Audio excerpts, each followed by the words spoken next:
You found it. Your home for the best content on your favorite team, the Fighting Tigers of LSU. Do us a favor, subscribe to the channel, leave your comments below, and be sure to smash that like button.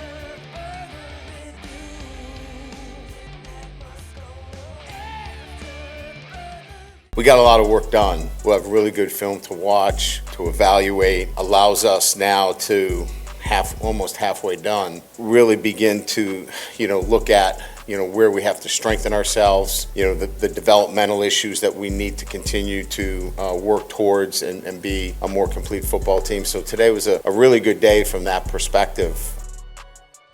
Saturday, the media got an opportunity to go take in a full LSU practice. Full disclosure, Saturday I was emceeing the Down Syndrome Awareness Group Buddy Walk downtown, so I was not at LSU practice. Thankfully, Zack Nagy was. He's with us now from LSU Country. Hey, man, how are you? Doing well on this end, Matt. How are you? Doing great, man. I appreciate a couple of minutes. Single biggest takeaway from the time you got to spend out there on Saturday? Yeah, look, man, we had a lot of time to sit back and evaluate the defensive backs. It's clearly a concern for every LSU fan, in the city. So getting the opportunity to check out Sage Ryan and Deshaun McBride were two things that stood out to me most. Sage Ryan obviously had 3 interceptions on the day, and look, you could blame the wind. It was pretty windy out there. Nussmeier it wasn't a favorable draw for him, but look, Sage Ryan was jumping passes. He was all over the place. He looked fantastic. The second point of emphasis for me would really be true freshman safety Deshaun McBride. This is a guy who has tremendous length. He has the football, I would say just instincts, man. He looks like a fantastic player out there, and I truthfully believe it's going to be really hard to keep him off the field. It was truthfully kind of a thing where us in the media were just sitting back and curious, can this guy compete for a starting spot? But look, nonetheless, he's going to be a guy who's going to be a dude from day one for this team, an instant impact player. Considering how the defensive backfield was last year, Zach, I wouldn't rule out anything in the secondary this year. Exactly. Look, McBride was, depending on the scouting service, the highest or second highest rated player in this class, local kid from Denham. What position was he playing in the defensive back? Was he free? Was he strong? And I'm also kind of curious as how they're aligning in Blake Baker's defense, right? Because you have the star position now. So could you tell basically how they were using McBride?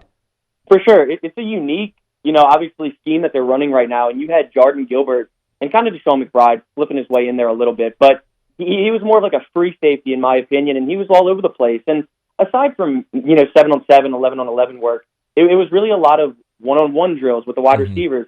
Just him truly displaying his length and getting in the passing lanes was something that stood out to most of the media. And I truly believe that this is a guy who can come in year one and make that impact. I'm glad you brought up the rotations, because I was also curious about Jair Brown and J.K. Johnson, right? Those are the 2 Ohio State transfers. J.K. was injured, missed all of last year. Jair's just coming in.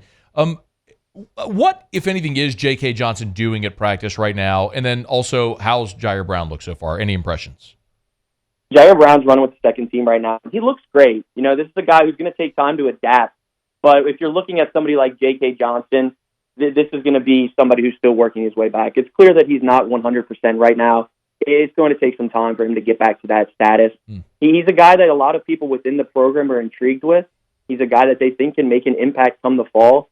But it's pretty clear right here that as we transition through spring football, that this is truthfully a player who's really, just getting his legs back underneath him, getting conditioned, and working really just to get back to that full step.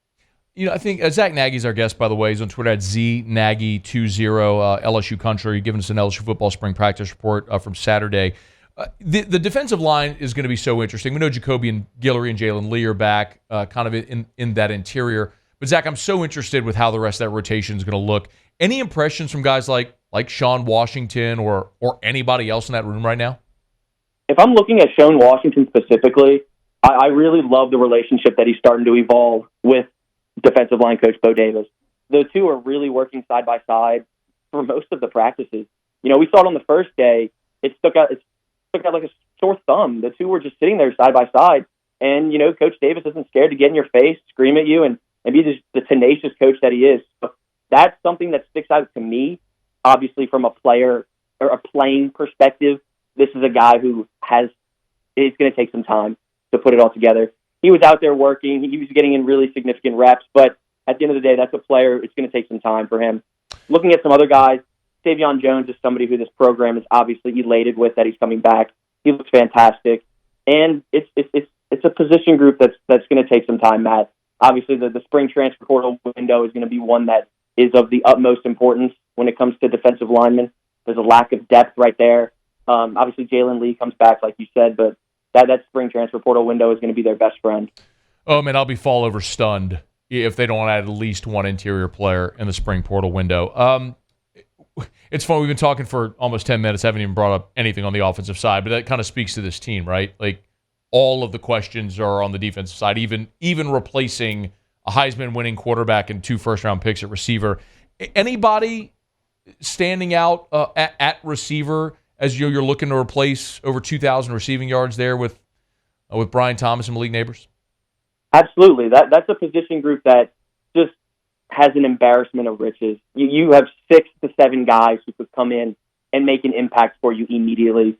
Clearly, Kyron Lacey and Chris Hilton are 2 guys that stick out. They've looked fantastic. And the connection with Nussmeier and Chris Hilton is something that looks incredible.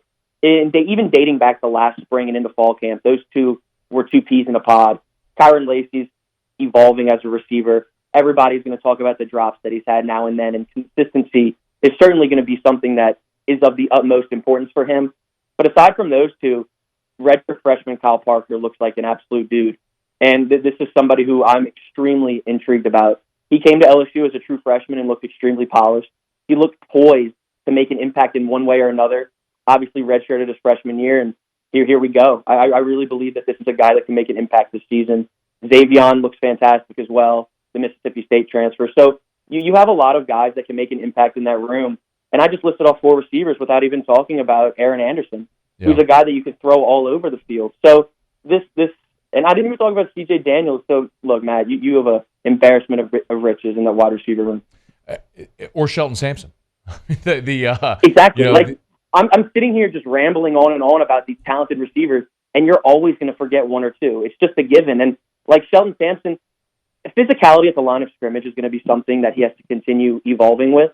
But the physical traits are there. He's long, lanky, reaches the ball at its highest point. He's a player who some could call a project, but one that nonetheless is going to be an impactful player at some point or another. Zack, last thing. This is Nuss's team. We all know that. But I am interested in the backup job with A.J. Swan and then Ricky Collins. Obviously, the freshman Colin Hurley's here as well.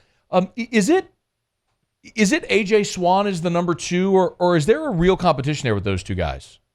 There's truly a competition between those 2 guys. I firmly believe that on the first media availability, it was Ricky who was really just taking over those QB2 snaps. Fast forward to the second media availability, and A.J. Swan was taking them. Day 3 for the media there, it was Ricky Collins. So they're flip-flopping it. Joe Sloan is giving both of them equal snaps.